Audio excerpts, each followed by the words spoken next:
quando si parla di Jayaman non si parla semplicemente di un attore di successo, si parla di un simbolo, di un'illusione collettiva, di un uomo che in pochi anni è passato ad essere il sogno proibito di milioni di fan, a diventare uno dei personaggi più discussi, divisi e misteriosi dello spettacolo internazionale.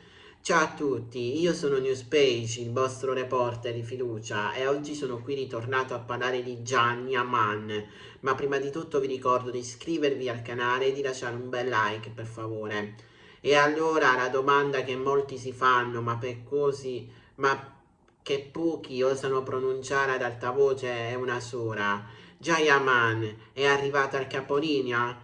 O sta solo attraversando il momento più difficile della sua vita? Per capire davvero cosa sta succedendo oggi, bisogna tornare indietro, ma molto indietro. Jayaman nasce in Turchia e cresce in un contesto tutt'altro semplice. I suoi genitori si separano quando è molto piccolo e questo segna profondamente il suo carattere. Chi li conosce racconta di un ragazzo estremamente determinato, quasi ossessivo nel voler dimostrare qualcosa al mondo. Non a caso sceglie una strada sicura, studia legge, si laurea in giurisprudenza con ottimi risultati, impara diverse lingue. Il mondo dello spettacolo all'inizio non sembra nemmeno nei suoi piani, eppure qualcosa cambia. Il destino o forse l'ambizione lo spinge verso la recitazione ed è lì che tutto esplode. Il successo arriva in modo violento, improvviso. Le serie turche lo trasformano in un'icona globale. Il suo volto diventa ovunque, poster, social, fanpage, video eventi. Ma quando il successo arriva troppo in fretta, spesso non ti lascia il tempo di costruire le fondamenta. Dietro le quinte iniziano i primi segnali di disagio. In vecchie interviste, oggi quasi dimenticate, Gianni Aman parla di stanchezza, di pressione psicologica, di un'attenzione che non lascia spazio alla vita privata. Racconta di fan che lo seguono ovunque, di confini che non esistono più, di una fama che invece di liberarlo lo soffoca. E poi arrivano i gossip, relazioni vere, presunte, costruite a tavolino. Ogni donna al suo fianco diventa una notizia, ogni sguardo un indizio, ogni silenzio una conferma. Jayaman smette di essere un attore e diventa un personaggio narrato dagli altri. Uno dei punti di svolta è il suo rapporto con l'Italia. All'inizio è un amore totale, fan adoranti, ospitate televisive, fiction, eventi dal vivo.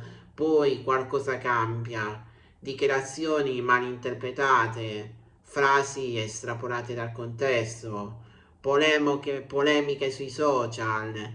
In poche settimane l'idolo diventa arrogante, distante, irriconoscibile, ma chi lo segue davvero sa che Jayaman non ha mai amato il politicamente corretto, ha sempre parlato in modo diretto, a volte brutale.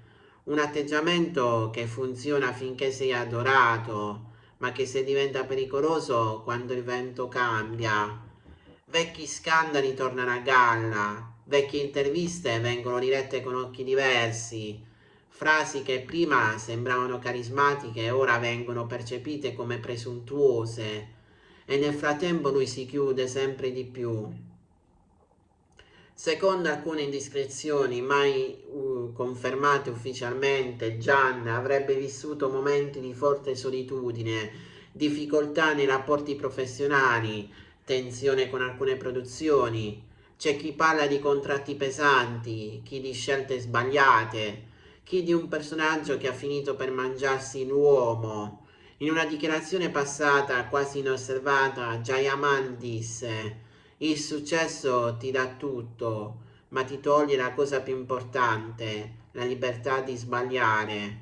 Una frase che oggi assume un enorme peso. Negli ultimi anni la sua presenza pubblica diminuisce, meno interviste, meno apparizioni, meno esposizione. E quando nel mondo dello spettacolo sparisci, anche solo per un po', la narrativa cambia immediatamente.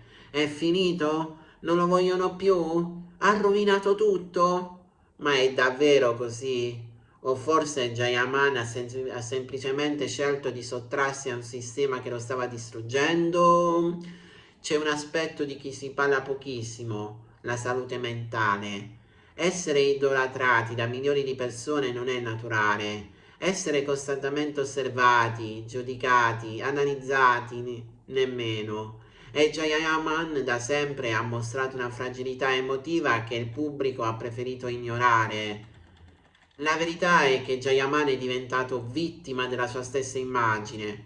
Troppo bello, troppo famoso, troppo desiderato. E quando non sei più perfetto, secondo gli standard del pubblico, vieni messo in discussione. La domanda, fine di tutto, nasce da qui. Nasce dal silenzio, dall'assenza, dalla paura di vedere crollare un mito. Ma forse non siamo davanti a una fine. Forse siamo davanti a una trasformazione. Forse Jayaman sta cercando di tornare a essere un uomo prima che un personaggio. Forse sta pagando il prezzo di non essere mai piegato completamente alle regole dello show business. O forse semplicemente ha capito che nessun successo vale la perdita di se stessi. La morale di questa storia è amara ma necessaria. Non tutto ciò che brilla è felicità e non tutte le sparizioni sono fallimenti. Jayaman non è una favola finita a mare, è una storia ancora aperta, fatta di errori, eccessi, silenzi e scelte difficili. E se questa fosse davvero la fine di tutto, sarebbe la fine di un'illusione, non di un uomo. Perché a volte rinascere davvero bisogna prima scomparire. Bene ragazzi, siamo arrivati alla fine di un altro video. Ogni giorno porto 2 video al giorno di Jayaman o di Demet Özdemir. Sono contento come stanno andando le cose. Spero che il mio canale vi piaccia. Il ritorno alle origini di Newspace, come un tempo ho iniziato a parlare di Jayaman. Spero che vi iscrivate in tantissimi, che ritorna la mia vecchia community